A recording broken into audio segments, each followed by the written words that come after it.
জলের ট্যাঙ্কারবাহী মালগাড়ি উল্টে গুরুতরভাবে আহত হয়েছেন ৫ জন।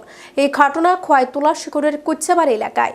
দুর্ঘটনায় প্রত্যক্ষদর্শী স্থানীয় মানুষজন দমকল বাহিনীকে খবর পাঠায় সাহায্যের জন্য। দমকল কর্মীরা আহতদের উদ্ধার করে খোয়াই জেলা হাসপাতালে নিয়ে যায়। চিকিৎসক আহতদের মধ্যে দুজনের অবস্থা আশঙ্কাজনক দেখে জিবি হাসপাতালে স্থানান্তর করে। ঘটনার বিবরণে জানা গিয়েছে, পানীয় জলের সংকট মেটাতে গিয়ে দুর্ঘটনার কবলে জলের ট্যাঙ্কারটি। মঙ্গলবার সকালে মালবাহী গাড়িতে করে জলের ট্যাঙ্ক নিয়ে তুলাশিখরের কুচ্চাবাড়ি থেকে চাম্পা হাওরের দিকে আসছিল গাড়িটি।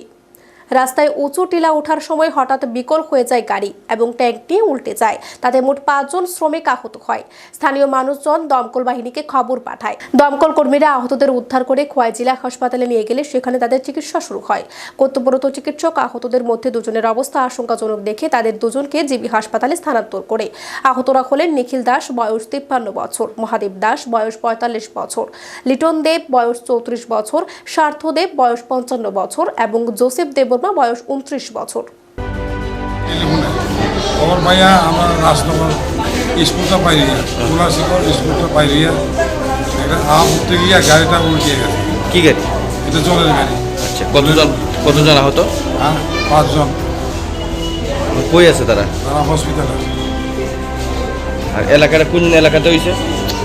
পুরা শিখর এরিয়ার মধ্যে আমি তো কুচিয়াবাড়ি